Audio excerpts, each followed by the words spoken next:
राजन् वनमिदं दुर्गं तव भक्त्यं दुरात्मन वानरेण हयविज्ञाय तव वीर्यं महाबल दुर्बुद्धेस्तस्य राजेन्द्र तव विप्रियकारिणः वदमाज्ञापय शिब्रं यथासौ विलयं व्रजेत् तच्छ्रुत्वा राक्षसेन्द्रेण विसृष्टा ब्रूसदुर्जया राक्षसा किङ्करा नाम रावणस्य मनोनुगा देशामसि दिशासहस्रं शूलमुक्तगरपाणिनां मया तस्मिन् वनोद्देशे परिगेन निषूदितं देशां तु हदसोक्षेय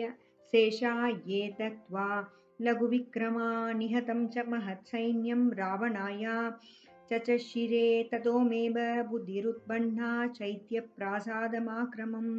तत्रस्तान् राक्षसान् हत्वा सदं सदं पेन वै पुनः ललामभूतो लङ्काया च विध्वंसितो मया तदप्रहसस्य क्षुदं जम्बुमालिनमादिशत् राक्षसैर्बहुभिर्षार्दं घोररूपैर्भयानकैः तमहं फलसम्पन्नं राक्षसं रणगोवितं परिगेणादिघोरेण सुदयामि सहानुगम् तच्छ्रुत्वा राक्षसेन्द्रस्तु मन्त्रिपुत्रान् महाबलान् पदातिबलसम्पन्नान् प्रेक्षयामास रावणः